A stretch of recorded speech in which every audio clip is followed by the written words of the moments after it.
pour la vie. Rigueur géométrique qui calme l'esprit. Répétition des thèmes traités en dentelle. Le plaisir est intellectuel. La beauté est béatitude intérieure.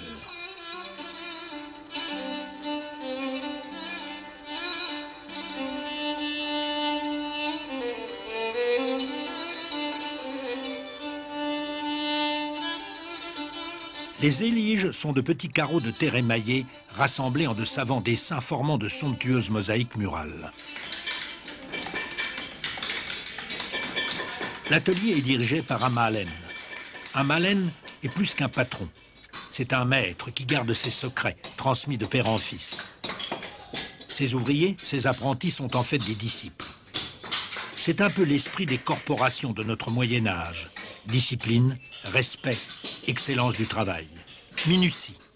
On dessine d'abord sur la tuile émaillée. Puis on découpe le motif. Il y en a 205 formes répertoriées, qui toutes portent un nom.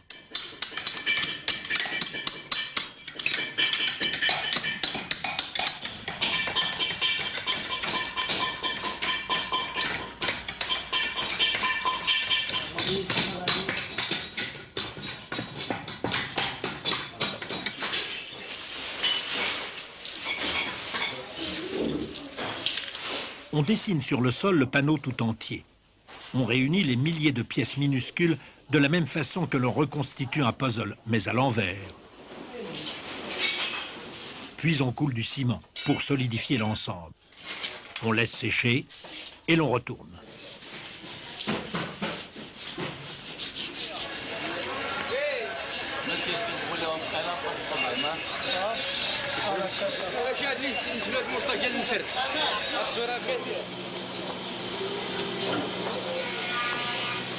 Âne dans le souk, chargé de peau de mouton.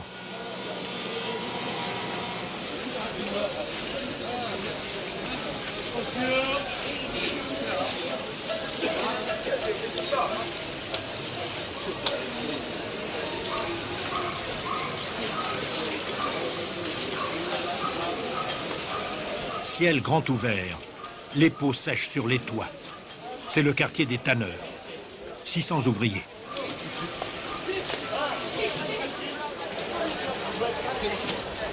Chaque cuve peut avoir plusieurs propriétaires qui se relaient par semaine. Les tanneurs se sont installés ici dès les premiers développements de la ville, au IXe siècle.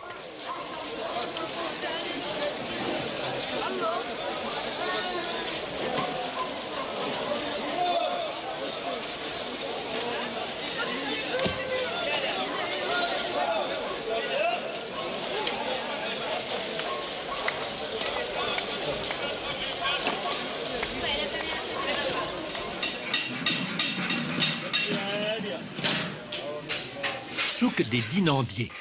La dinanderie est l'art du métal, particulièrement celui de la fabrication des ustensiles de cuisine en cuivre.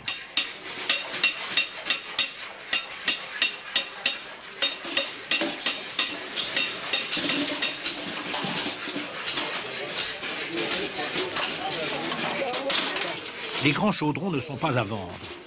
On les loue pour les fêtes familiales. Au retour, on les récure soigneusement.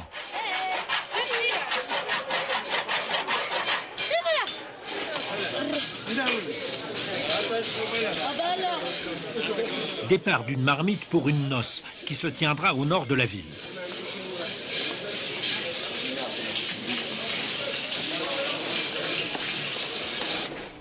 Nous repartons vers le sud. C'est presque un autre pays, coloré, pittoresque. Une autre aventure.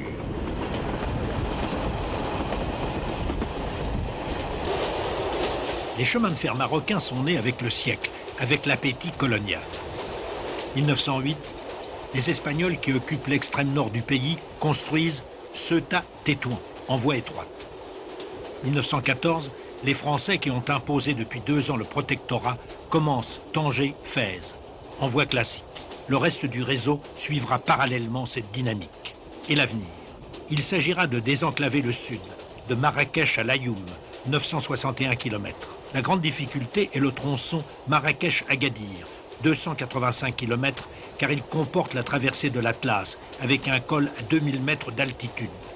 Un travail gigantesque qui demandera l'appui financier des instances internationales.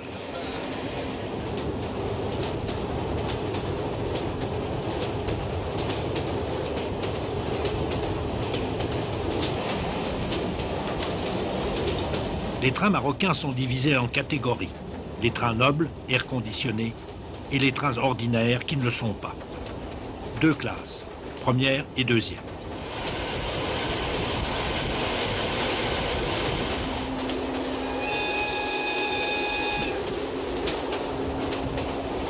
Nous roulons maintenant vers Rabat, la capitale.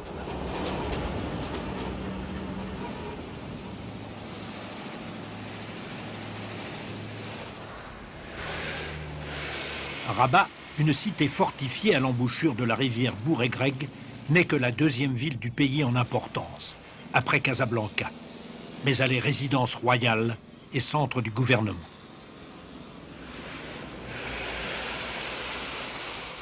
Mausolée de Mohamed V, qui fut le père de l'indépendance en 1956. Ce royaume est différent des autres. Le souverain a bien sûr le pouvoir temporel, limité par une constitution.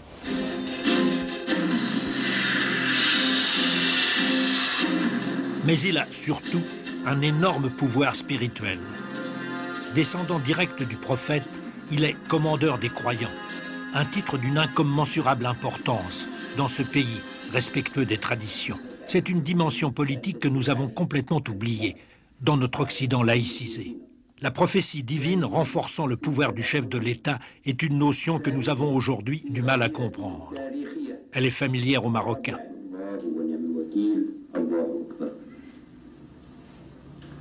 Significative est l'ouverture annuelle de l'Assemblée nationale par le souverain. Ne dirait-on pas le chapitre général d'un ordre religieux?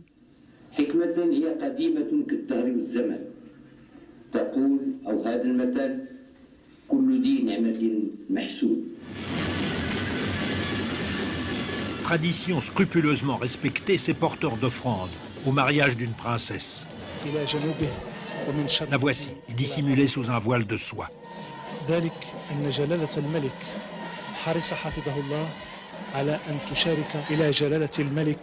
Des jeunes mariés ont été invités de toutes les provinces du royaume, qui saluent le souverain.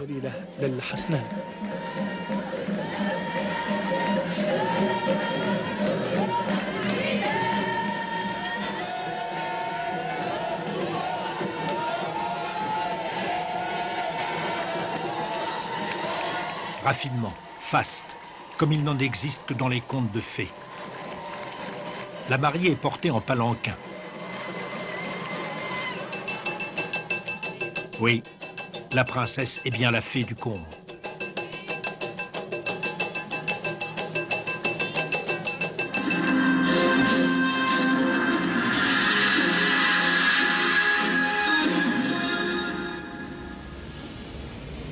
La muraille de la Casbah des Oudaïa protège la vieille ville.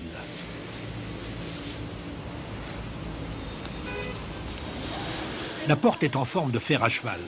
C'est une constante de l'architecture marocaine.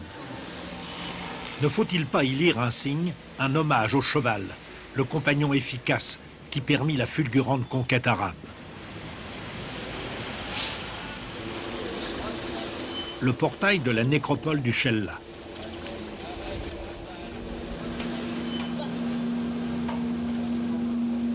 Nous retrouvons le train.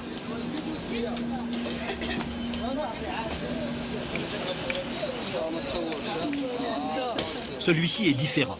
Des pointes à 160 km à l'heure et reliant deux villes essentielles. Rabat, qui détient le pouvoir, à Casablanca, qui contrôle l'argent, finance, économie, industrie.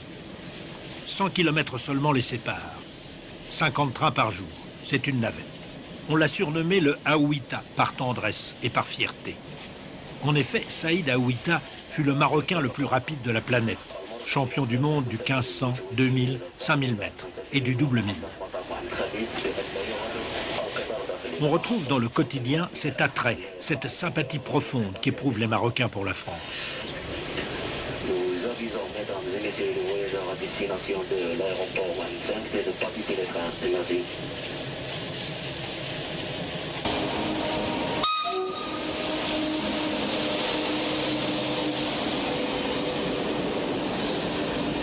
Casablanca. Casablanca est une agglomération de 3,5 millions d'habitants. Une ville au plan d'urbanisme qui ressemble au nôtre. C'est que de quelques milliers d'habitants au début du siècle, Casa n'a vraiment existé que depuis 1916 avec le protectorat sous l'action du général Lyautey.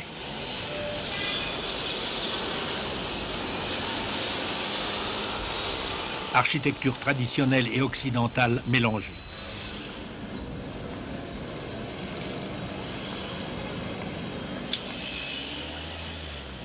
La ville conserve dans son centre actif une allure qui nous est familière, le style art déco qui fut d'avant-garde dans les années 30.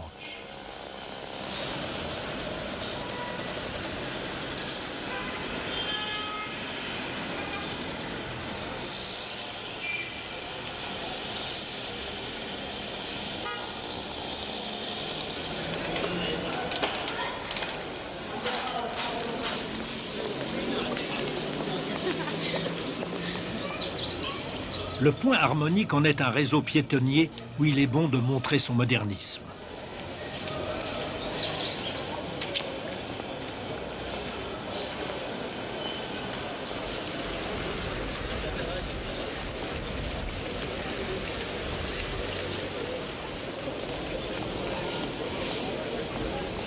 Dans l'après-midi, les terrasses sont envahies par les hommes.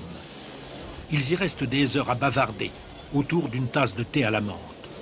Pour une femme, ce serait très mal vu de s'y installer. Puritanisme musulman ou machisme méditerranéen? Il est vrai qu'en Grèce, en Sicile, ce n'est pas très différent.